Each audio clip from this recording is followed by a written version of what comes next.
Hi ladies, so it's raining outside and it's just icky, and I decided to do two quick videos related to virtual trunk shows online and mystery hostess. So this video will be the virtual trunk show, and then there will be another video about the mystery hostess show. Alright, so quickly, if you are doing an online trunk show, remember always that these shows should not replace your existing in-home trunk show. Your bread and butter is always going to be your in-home trunk show or your in-person live show, let's say at an office, like during lunch, a Java and Jules date. As long as it is a hostess hosting and inviting guests, that is your true live physical trunk show.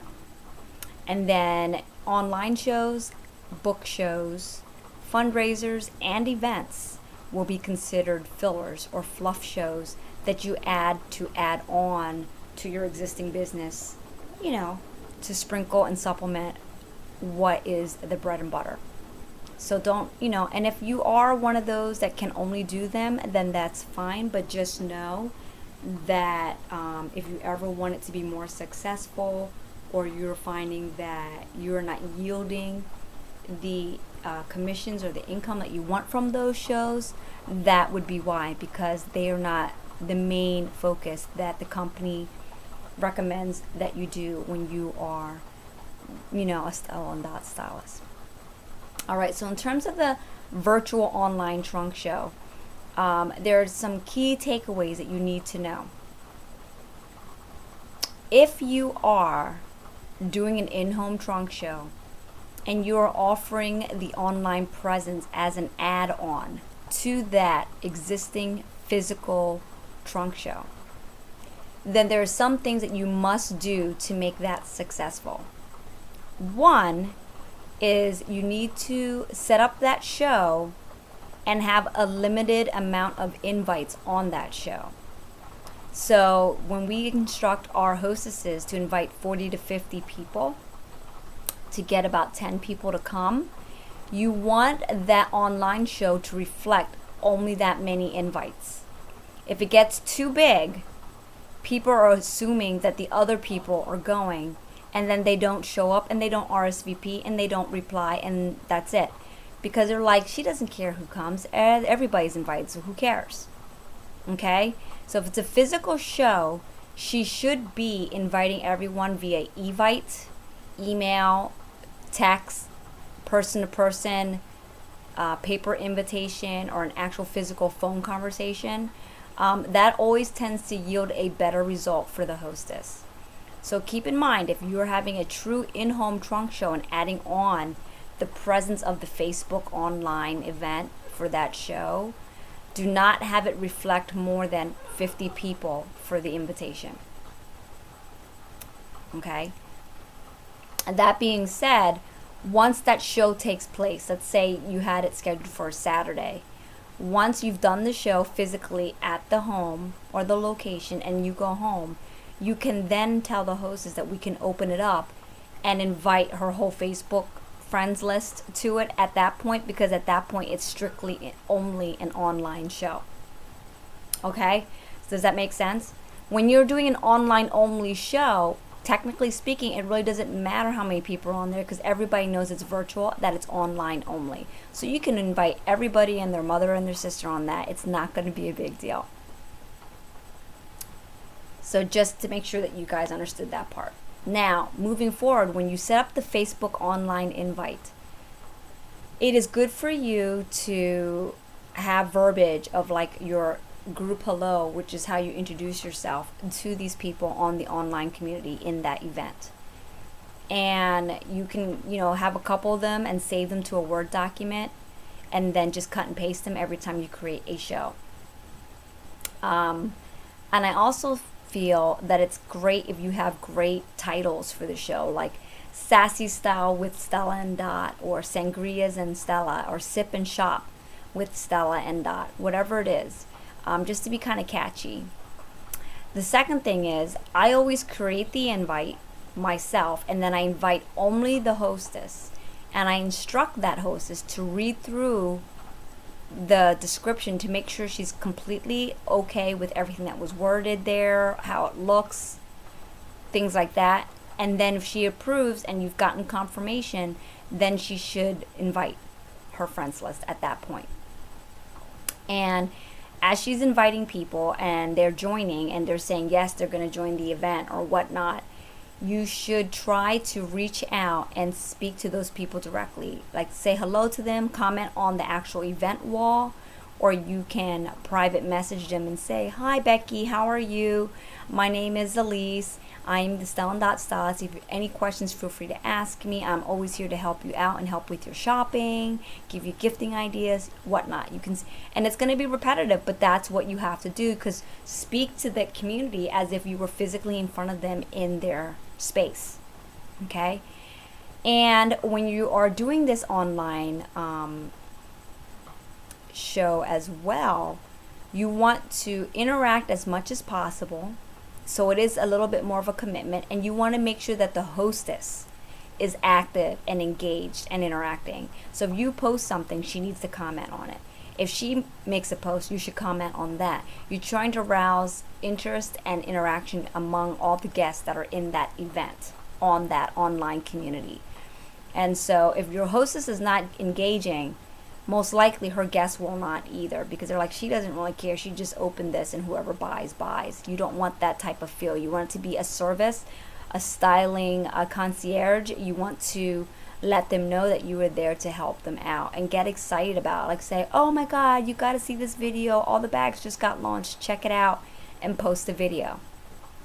I normally post 2 to 4 times a day for the duration of that show. So if they stay open for 3 weeks, I post.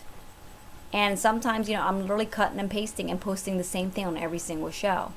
So you just have to really be interactive. It does take a little bit of a time commitment. You can offer free shipping once a week for 3 weeks, just to get people engaged, and say, be on the lookout. I'm going to be posting some videos, and the first one to comment about their favorite purse from the video will get free shipping. Or, post 3 necklaces and says, "Which one is your favorite and why? Comment and I'll give you free shipping." You want to give a reason for them to follow the event and not just check in just because, they're bored. You want them to check in because they're interested in what the news is, what's going on. You can talk about celebrities wearing Stella & Dot, post the pictures there. We have a lot of images. If you Google Stella & Dot and celebrities and then do it under images, you'll see all these celebrities pop up with different pieces of Stella & Dot. Talk about whatever current promotions are going on. Like we have right now the Dot Dollars, spend 50 in June and get 25 in July. You just really want to plug away and just arouse interest. Now, another thing that many stylists have started doing is what they call the style session, where you actually schedule a 30-minute to an hour session, an actual meeting time for these guests to come on and have FaceTime with you, and they can actually talk with you via chat, or you can schedule it so that you guys can get into a Skype video chat meeting or Google Hangout or FaceTime. And you can actually, if you do video, you can actually show them the styling that you would have done had you been at an actual show. So this gets them, interested in like, "Oh wow, look at the way she just wrapped that scarf," or you're just trying to really get a connection. And every time someone makes a purchase, you can always say thank you publicly on the event and say, "Thank you, Susie, for just buying that great Palm Springs scarf. You're gonna love it this summer. You have so many ways to wear it." Like, you just want to keep the conversation going. And all of you should have access to Stella Dot Polyvore group in Facebook, and you can lift so many images, cut and paste them, or save them and add them into the event to show what we have under $30, under $50, what we have special going on for the summer, what bags just launched. Don't reinvent the wheel and spend a lot of time trying to create images when we have so much access to them. So just cut them out and put them in there.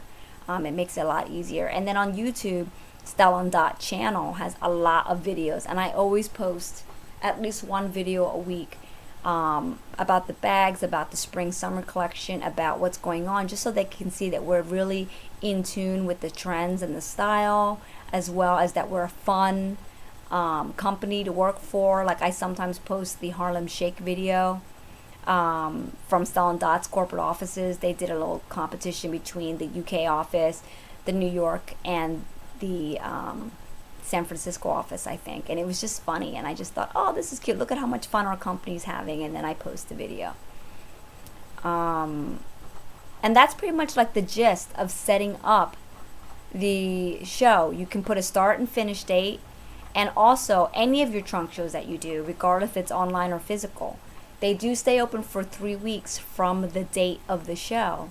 However, I always fudge that number, and I say 2 weeks, or I say 3 days sooner than the actual date, because the last thing that you need is a customer that procrastinate and decide to do an order at midnight on the last day and have it not go through and not count for the hostess, and then you have to spend extra time going back to try to rectify or correct that situation. It's just not worth it. So it's better for you to say the date is 3 days earlier, so you have a padded cushion of being able to take last minute orders if you choose to, or doing whatever you want to do with that. But it gives you 3 days, so you're not stressing and trying to do it on that last day. Technical things go wrong in the system, you know, things like that. So definitely avoid trying to do that. So always try to give a date that's 3 days sooner, which is what I usually do. It's always 3 days sooner. So if it ends on the 19th, I always say the 16th.